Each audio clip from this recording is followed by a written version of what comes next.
This is episode 753 of the Rio Grande Foundation's Tipping Point, New Mexico. I'm Paul Gessing. And I'm Wally Drengmeister. I'm president of the Rio Grande Foundation, New Mexico's free market think tank. You can find out more about the foundation at riograndefoundation.org. Wally, before we get started here, it is worth reminding folks that expanded early voting is now going on here in Albuquerque and in other cities that are having elections this fall. Of course, I care deeply, as I know you do as well, about business conditions here in the city of Albuquerque. So, folks, wherever you are, if you are having an election this fall, please do get out and vote, especially these low turnout municipal elections. In New Mexico's largest city, we are likely to have a runoff between the mayoral candidates and possibly one or two city council seats as well. And of course, the $350 million APS bond and some of those other bonds are on the ballot as well. So a lot to consider in what has come to be a very busy fall for us here at the Rio Grande Foundation, and a very busy time politically around the entire country. Of course, headlining so much of that is the continued federal shutdown and the fact that that has begun to drag on quite a bit. Wallethub has done a report, and I think it's a good one. It's not too difficult given the other things that we talk about to understand that New Mexico is heavily impacted by the federal shutdown. We've always talked about how we're a very federally reliant state due to our high levels of poverty and as well our large numbers of federal lands and our defense establishments and the national labs, et cetera. So I guess what I'm getting at is that we are definitely federally reliant. Some of those things are things that I think we all will let slide and say, yes, these are useful attributes of the American government. And others, we say, why in the heck are we in New Mexico, a state that has a lot of money, so reliant on government in other ways, including the food stamp program? I'll just throw that out there. Yes, Paul, and we've talked a lot over the years of this podcast is that federal money is the mother's milk of New Mexico, but particularly New Mexico politics. They love that federal money, and for some reason that seems to spend easier and better than any of the money we have here. The money we have here, it's almost like there's no problem big enough that we would want to productively put money against that. But when it comes to federal, there's no amount or there's no issue too small that we won't go there with our hand out for it. So, in the short term, I guess we're in the middle term now of this shutdown. As time goes on, there will be more and more impacts. But to this point, it's one of those things. It's more of a political issue really right now than a substantive economic issue, but that can and will slowly change if this thing keeps dragging on and on and on. And they have votes regularly to try to do the old continuing resolution, kick the can down the road, but that doesn't seem like that's likely. At least not today. So, when will the government shutdown be over? I think we can take a page from New Mexico. Mañana doesn't mean tomorrow, just means not today. Exactly. So a few data points on the New Mexico's dependency in this Wallethub report. We are, as I mentioned, the second most reliant state, only to Hawaii, which is interesting. Alaska's after us. So it goes D.C., Hawaii, New Mexico, Alaska, Maryland, and Virginia. Now, I think it's safe to say that DC, Alaska, DC, Maryland, Virginia, those all make a lot of sense because there's a lot of federal buildings in Maryland and Virginia. Hawaii is interesting. I mean, that definitely have some military installations and whatnot out there. It's not a poor state in the same way New Mexico is. And then, of course, Alaska, incredibly heavy federal land ownership out there. On the bottom, you have Minnesota, Iowa, Indiana, Nebraska, New Hampshire in terms of the least reliant states. The big ones that New Mexico really is heavy with are we are tied for the first highest in federal contract dollars per capita. This does include the national labs. Number one in percent of families receiving SNAP. So just that's really impactful in terms of the way New Mexico is affected by the shutdown, which Martin Heinrich and Ben Ray Lujan to continue to vote for. So it is something that very clearly could be addressed if the Democrats in the U.S. Senate decided to support opening the federal government through a clean continuing resolution. And last thing about this report, Wallethub here, they did a write-up on New Mexico. They said New Mexico's third most affected. I add behind Hawaii and D.C. because D.C., of course, is not a state. So we tend to compare New Mexico to states, not districts. So we're the third most affected by the government shutdown, largely due to the fact that it receives more than $6,000 per capita in federal contracts, the payments for which could be put in jeopardy by the funding freeze. And just to be clear, that has not happened yet. We're talking about the national labs. Those entities tend to have enough resources to survive long shutdowns. In fact, I don't even think the longest shutdown, which was back in the Gingrich-Clinton era, that impacted the national labs, although I'm not 100% sure. I mean, impacted, I'm sure it did, but impacted as in people's salaries go away, that's a different story and people are furloughed. Plus, more than a fifth of New Mexico's population is enrolled in the SNAP program. That means an extended shutdown could lead to a big chunk of the state's residents struggling to afford food if the government no longer has any funds available for benefits. I believe that is supposed to potentially take effect on November 1st. So we've got about 10 days on that.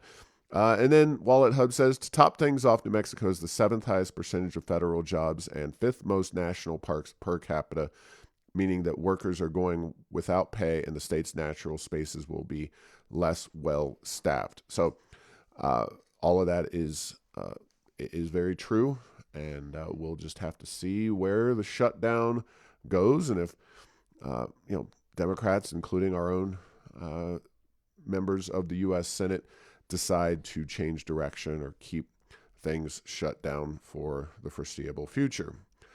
All right. And real quickly, there was another article about the SNAP issue. It's from Yahoo News. Will SNAP benefits be affected by the government shutdown? 40 million Americans could miss out if the stalemate continues. And again, New Mexico is very heavily dependent on that particular program. So we'll see what happens if and when the government shutdown drags on and SNAP is taken under by that. Now, Sunday's newspaper, Wally, yet again, a triumph for John Trever, the in-house political cartoonist of the Journal. I posted this on Airs of Enchantment. I posted it on social media, and it was making the rounds, as these Trever cartoons often do. I'll just describe it.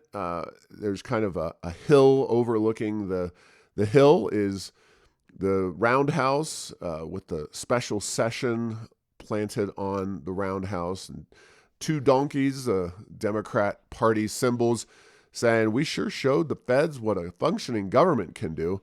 And this is directly referring to an article in the Albuquerque Journal by Speaker Javier Martinez and Senate Majority Leader Peter Wirth. And it's got a sign at the bottom, Dems scrapyard, Democrats scrapyard since 1931. Of course, that's when they have controlled New Mexico government since. The last time Republicans had both houses and the governorship was indeed 1930. So just as the Great Depression was kicking off, the Republicans were basically saying sayonara to political control of New Mexico government.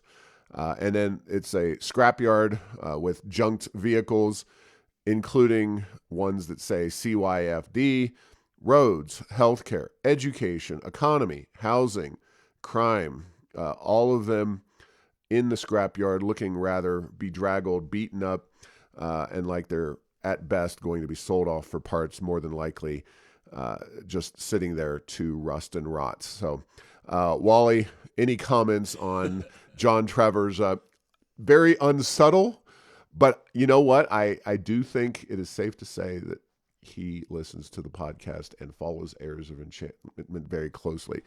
One of the things is this 1931, because a lot of people don't really know when New Mexico came under Democratic control, and 1931 is the correct date. Yes, and Paul, if he under the economy wrecked truck put sponsored by gross receipts tax, I think he'd almost be batting 1,000 for the things that we generally talk about on the podcast.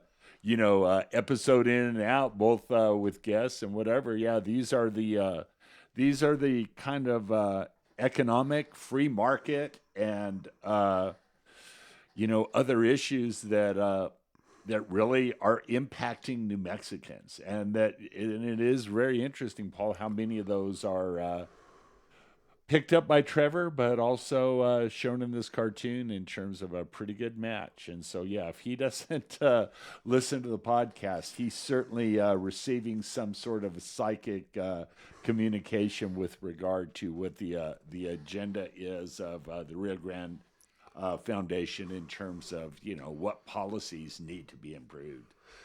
Yeah, I wish I could draw that well.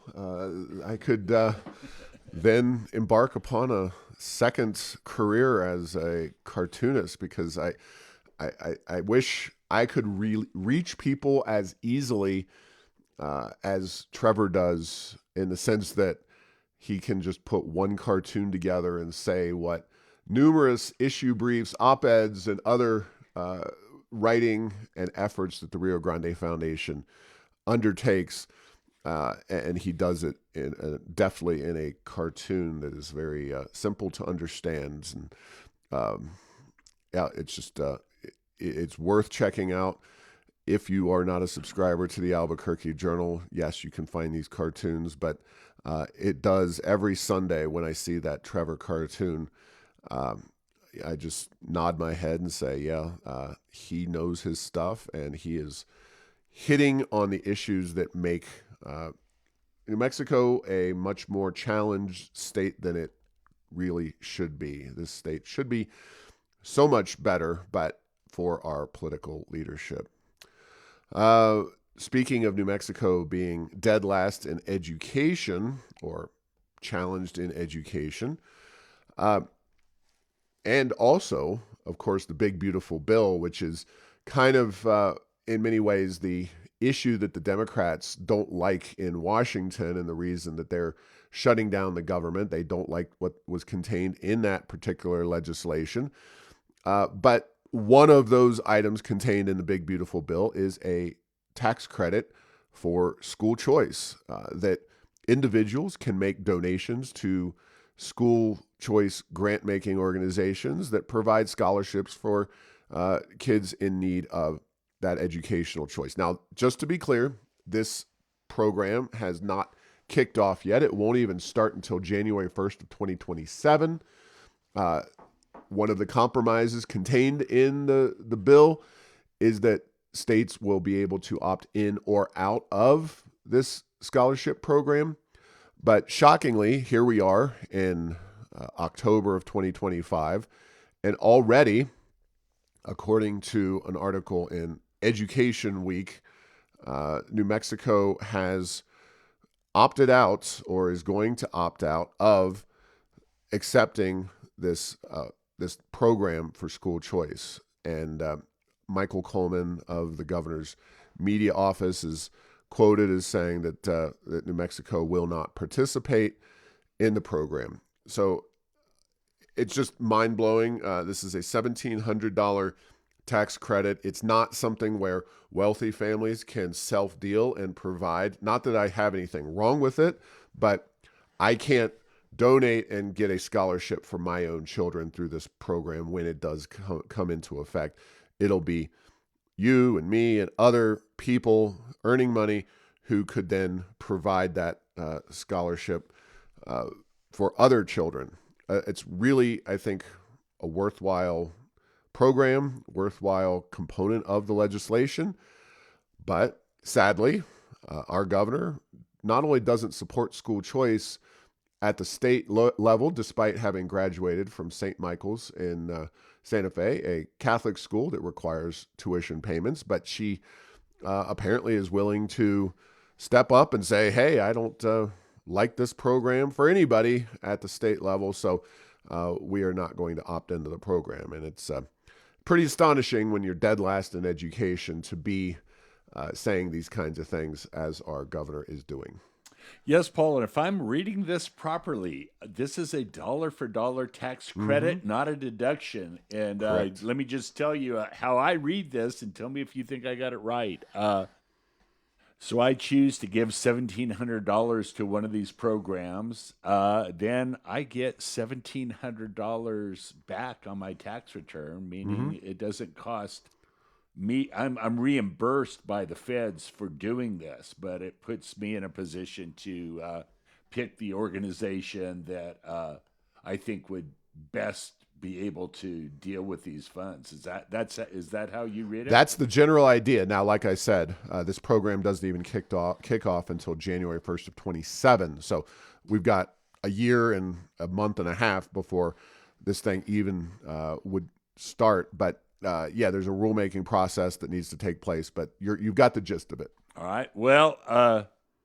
Well, Paul, they must really not like this because they are violating the first rule of New Mexico politics, which Free is money, get right? more free money from the feds. So, Well, the first rule I would say is obey whatever the teachers' unions tell you to do. I know it's tough. There needs to be some kind of flow chart produced for our politicians in New Mexico, especially the Democrats, because John Trever, if you're listening, here's my quick 50,000 foot. It's like it has to be approved by the trial attorneys or the teachers union and the environmentalists. And if it gets through all those, then anything that comes from the feds is fair game. So there you go. All right. I mean, I think that is a fair assessment.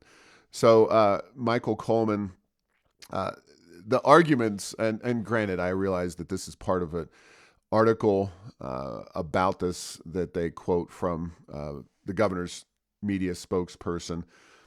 He said, that the state had concerns regarding a lack of accountability measures in the legislation. Now, that is a laugher, if I've ever heard one. That is just hilarious because we know that the government schools have no accountability whatsoever. It could also lead to enrollment declines for public schools and shut out students with additional needs. Now, the first part of that, well, do you want to educate the kids or do you want to prop up a failing school system? Well, in the case of the governor and the Democratic Party of New Mexico, they would rather prop up the failing school system. And again, remember, the governor is a graduate of a private school and then shut out students with additional needs. I'm not even sure what that means. And then additionally, students attending schools with vouchers may not receive a high quality education, he added. Huh.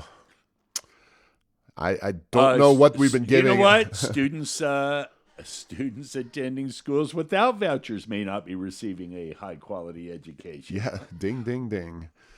Oh, man. The fact that we have such ignorance and ignoramuses governing our state, and speaking on behalf of the ignoramuses governing our state, it is little wonder that New Mexico winds up dead last in so many ways, because that is just pathetic argumentation, and I think they know it. But it is something that, this governor, she's on her way out of town. If we want school choice, if we want to improve education, we need to make sure not to vote for the ideological heirs and heiresses of this governor and her ilk, because they have taken us to the current 50th, 51st, 52nd, whatever it is, we're at the very bottom. All right. Well, folks, you may have listened to a recent conversation we had with the Water Alliance, WATR Alliance. Recently, the Rio Grande Foundation provided comments in support of using produced water, treating that water, and using it for beneficial purposes in the state of New Mexico. This is just common sense. We are living in a desert. We are a state that suffers from a lack of water in certain situations and conditions, and always water is a precondition for various activities in terms of the economy. So you can check out our comments and find out how to offer comment to the New Mexico Environment Department. I highly encourage folks to do that. Go to airsofenchantment.com and see our post about unlocking new water supplies for New Mexicans. There's no deadline, timeline, as we were discussing in the podcast, and I highly encourage folks to listen to that particular show to hear more details on exactly what is proposed to happen to this produced water coming out of the ground, and how it can be treated and made safe. Please go ahead and do that. That was just a few episodes ago here on Tipping Point, New Mexico. Any thoughts, Wally? I am at a loss. Once a year at a loss. So I was studying up for the next point, to be honest. So it's one of those, you caught me, Paul. Oh, okay. Well, water, good. Yeah, well, you know what? So here's the thing. Yes, water, good. Environmentalists hate oil and gas. They think it's going away. It ain't going away anytime soon. It is 7, 8, 9,000 years from now. We'll probably use very little oil. But yeah, this is one of those things that it's like, Paul, if you proceed from a false set of assumptions, any policy you get is probably not going to be the best one. So, simple enough. That is absolutely accurate, yes. And I think we do that a lot in New Mexico. Not we, but they, the people who make the decisions, unfortunately. All right. Well, the Sovereign Wealth Fund of the state of New Mexico continues to grow and grow and grow. We started the year, of course, as we've discussed numerous times on this show, at $58 billion. Well, the latest story from the Albuquerque Journal says we are now at $66 billion. So that's $8 billion in just over 10 months. And wow, yes, the stock market has done part of that. This article, by the way, is from October 11th, 2025 in the Albuquerque Journal. I posted it along with all the relevant information at airsofenchantment.com. And they kind of mention in passing, oh, yes, we do need more.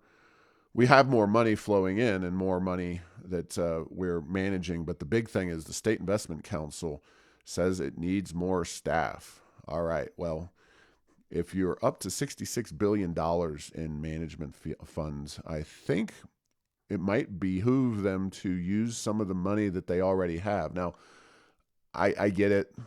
There's probably some prohibitions on using the invested money to actually fund new staffing. But the fact is that that's, there is an accountability mechanism there. But, Yes, as of this article running on October 11th, the fund had grown from $58 billion at the start of the year to $66 billion.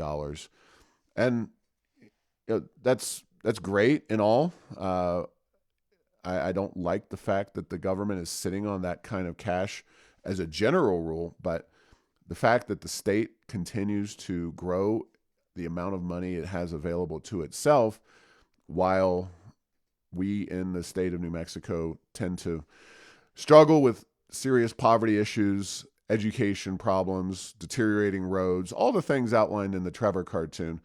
I think those are some really serious issues, and it would be nice if we could return some of that money to the hands of New Mexicans, to the businesses, to create a more diversified, economically successful state. But that is not the mentality in play in Washington, D.C., or in Santa Fe.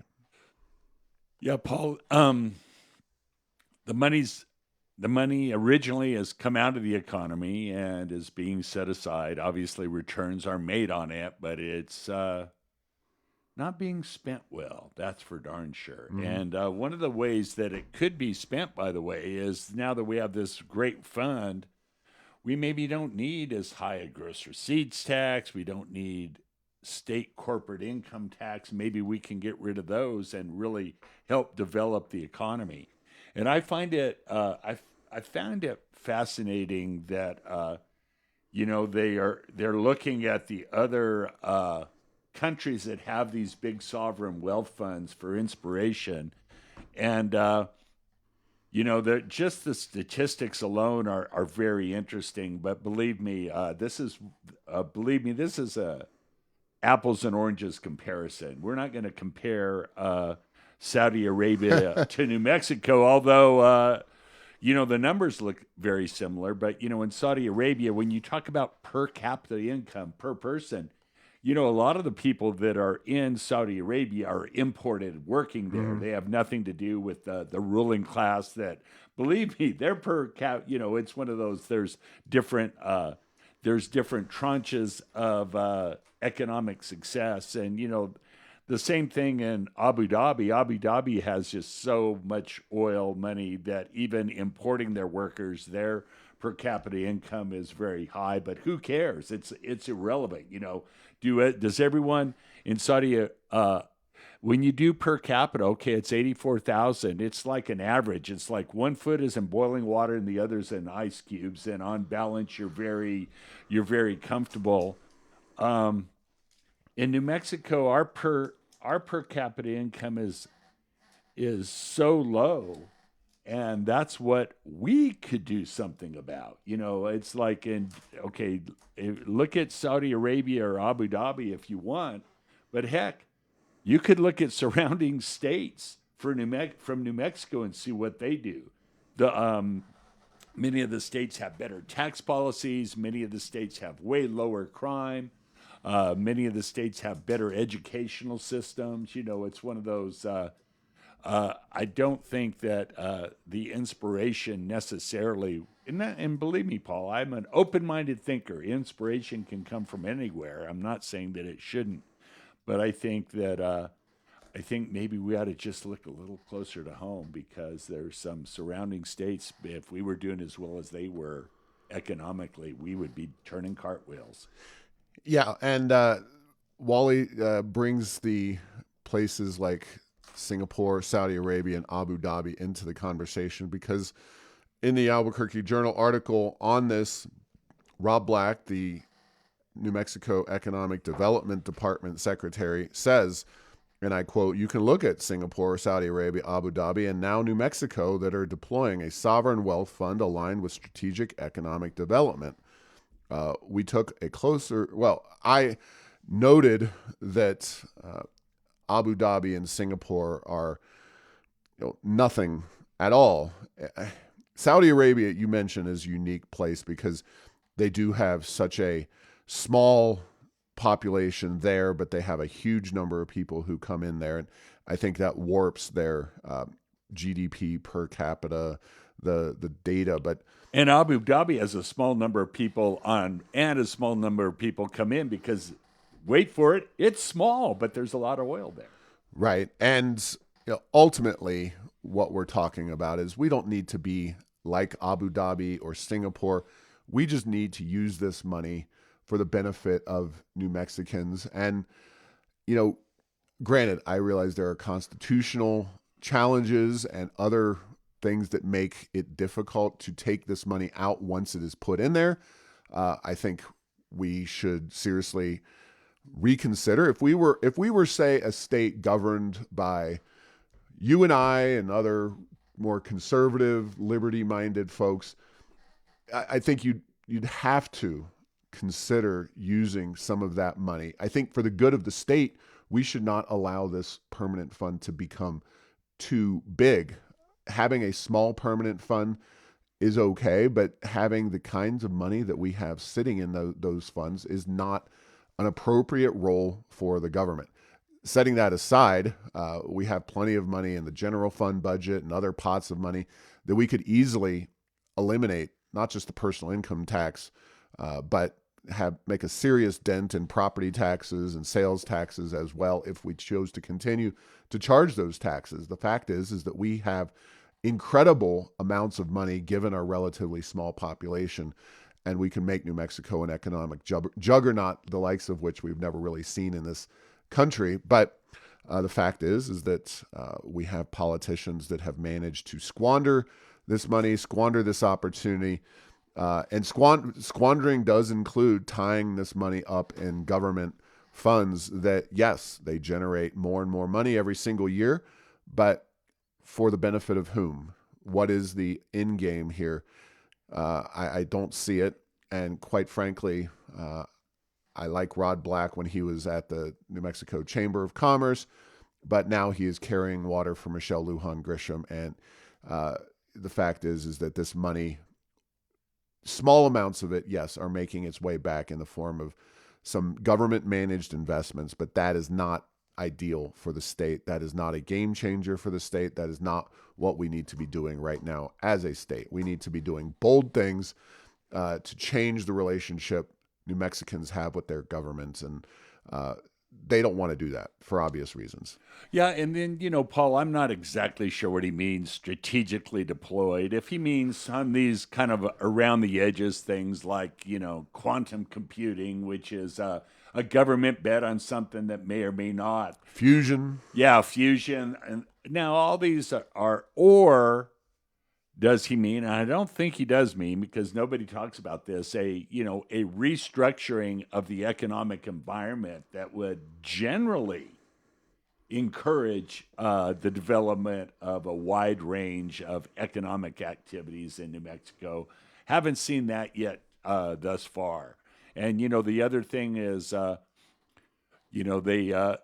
they talk about when you build a portfolio of investments, don't put all your eggs in one basket. Well, when the state of New Mexico has picked what they think is the next great thing, the track record's not real good. It just isn't. But if you had the environment that almost any business could come here, or many businesses would want to stay here and develop here and grow here, guess what? You don't even have to figure out what the greatest thing is. You're probably going to have a lot of businesses in very different areas, and the winners will be developed here and continue to stay here. But that doesn't make for a good press release about the government. All they're doing to do this quote unquote economic development. But to the extent that we're making some investments in these things, it's like, I don't know, could it work? Yes or no? But could it work to restructure our taxes and make this a destination for the place to grow your business? I think that would be amazing. But guess what? It wouldn't happen overnight, and it would be tough to take credit. So let's figure out how to give the politicians credit, and maybe that will happen, because I think that's the big thing that's hindering that approach to things. Yeah, having small amounts of money drib and drab into specific businesses and industries corporations, et cetera. It's not designed to change the game. It's designed to micromanage and narrowly manage a few companies that the governor or whoever want to see come into New Mexico. It's not designed to actually bring across the board prosperity and economic growth to the state. And that is fundamentally the issue that we have with their approach. It's more of the same in so many ways. And that hasn't worked in New Mexico because we've been trying it for darn near 100 years. And certainly the last decade with the massive oil and gas money that we've had available to us. Okay, so sarcasm is coming up for me next. If there was only a book that talked about how this played out, something like, say, Economics in One Lesson, which is, if you're on the receiving end of the dribs and drabs, you love the program.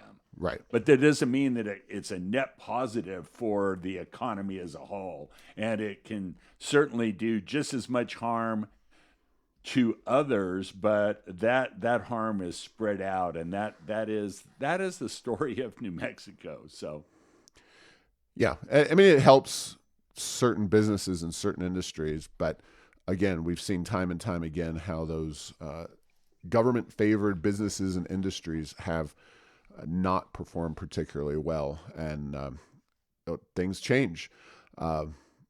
Film being the most notable issue there. Even the microbrewery industry, while that was much more favorable to our way of thinking in the sense that microbreweries didn't receive a lot of government subsidization in terms of state money. They were tax advantaged relative to other brewing activities in terms of alcohol. That industry, we've seen the Bosque Brewery bankruptcy and a few other players in the field as just consumer tastes change. It's not even their fault. It's just whatever. People are consuming less alcohol. I would also probably say that, with less 20-somethings and people going out to happy hour, the workplace has changed. Those kinds of transitions have impacted negatively the consumption of beer and microbrew beer. And, that's why we need to set good policies across the board, low taxes, favorable regulations, and then let the economy go from there. But that is, I might as well be talking in Swahili to the governor and many of the legislators like that. Well, and the microbrewery thing is an example of, reducing regulations that existed on them and what that could do. And, to the point where if you were competing against them, you might argue that they got very special treatment. It could have gone that far. Sure. But keep in mind, there are a lot of other regulations in New Mexico, and we try to put more on every day, which on balance really don't do anything on net. It's one of those, if it only saves one life. It's like we do a lot of regulations that save one life and kill thousands because it impoverishes more and more New Mexicans. So, it's one of those that is that old trope is, who says that? The regulators. You know what I mean? So again, they point at what some minor inconsequential potential improvement might be without really saying why is the economy so bad and why aren't we growing and why do people leave the state and all those things. So there are real reasons for those. And I guess, Paul, let me be positive. There are solutions to this. We are in a position to where we really can make a massive improvement in how the state operates if we'll just wake up and do it. And again, it gets back to and who gets political credit? That's going to be an important piece of the puzzle, unfortunately. Yeah. All right. Last item on the agenda: a lawsuit was filed this week, and I think it's going to be really interesting. This is filed in the New Mexico Supreme Court. by prospective gubernatorial candidate on the Republican side, Duke Rodriguez, who worked with the Johnson administration and Health and Human Services, has since moved on to run a cannabis-based business here in New Mexico. And like I said, is contemplating a run for the state's top slot governor. And his attorney is none other than former state senator and progressive legislator Jacob Candelaria. And the question is over line item vetoes made by the governor in HB 1. And what they are saying is that the governor used her line item vetoes to rewrite, that's a mouthful, rewrite appropriations law. For example, if you say the legislature, no state money shall not be used for X, Y, and Z. And the governor could take out not and make it the shall be used. And this is something that the governor has been playing fast and loose with from the very early days of her administration, because I believe it was at least taken as accepted practice that the governor not veto provisions out of, I'm not sure it was tax laws or appropriations laws. There was a specific area. Because it's the way I understand line item veto is you could cut money. Right. You can't cut money and then change language. And right. She's changed language. But she had previously done some things to, I believe they were tax laws where she took out entire provisions. So this is, my point is that it's nothing new, but this specifically is exactly what you're talking about, where she's changing the meaning of legislation and legislative intent and turning it on its head. And and your example is the good one. It's the extreme. It's like if something says will and she changes it, or it says will not and she crosses out not, then it's will. And so this is, you have to be a little lawyerly. And Paul, when you caught me earlier without paying attention, I was rereading this because I was like, I do believe there's a huge point in there. But yeah, it's a bit complicated. And I think, the Supreme Court of the state of New Mexico does not have a real good record sometimes in terms of their rulings being in my opinion, in accordance with the Constitution of the state of New Mexico.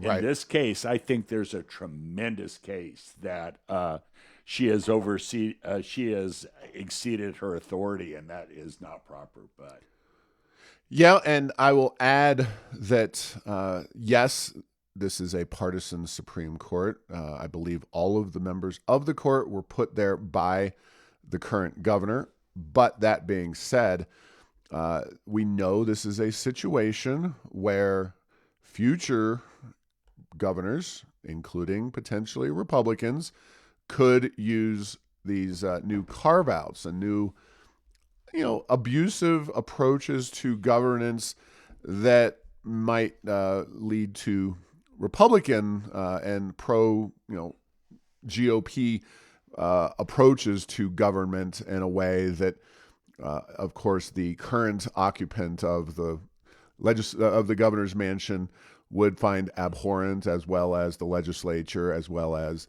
the Supreme Court. So I think they are going to at least balance the letter of the law, which I do think they should reject this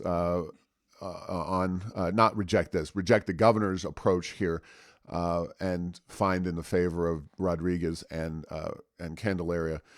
But we shall see. They're going to have to balance that with the future kind of concerns of other governors, and do they want them to be able to take such a broad approach to governance? And it'll be interesting to see how this goes. Like I said, they've taken this straight to the state Supreme Court, which means that I guess they'll have to agree to hear the case.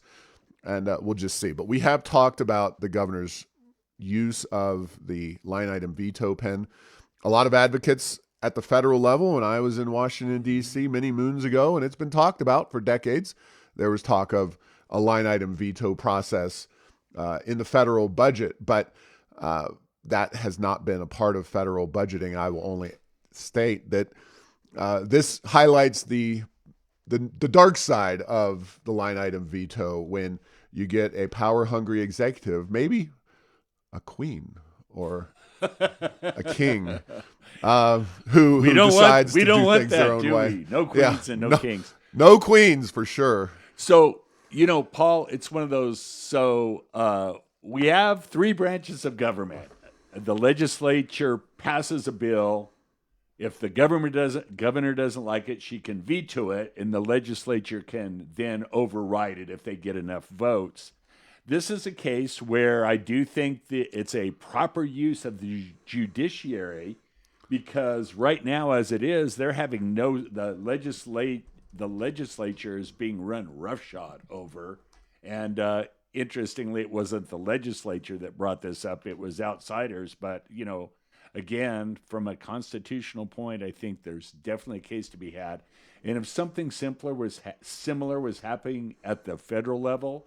And again, there's not a line-item veto. But what do you think? We would be calling it a constitutional crisis at the federal level. And because the Constitution... Well, certainly if it was Trump doing it, that would be they'd have another march in the streets. Yes. We'll have to settle for lawsuits, but we will definitely keep an eye on that particular lawsuit. Yeah, this is an interesting one. Yeah, and I think it is a real issue, and what the standing situation and some of that legal arcana means or is open to question. But I will say that the Constitution, everyone has standing to the Constitution in New Mexico. That's my legal opinion from the 2 law classes and the readings I've done as a New Mexico State University student. So, all right. Well, I didn't know we had a constitutional scholar on. Yeah, a scholar on the show. So we're going to take advantage of that in the not too distant future. All right. Well, thanks for that little nugget, Wally, and thank you for listening to this week's episode. Find all episodes at tippingpointsnm.com or at the Rio Grande Foundation's YouTube channel. Subscribe to the show at Apple, Stitcher, or tell Google Home to play Tipping Point New Mexico. Thanks to Path 3 Marketing for producing this show.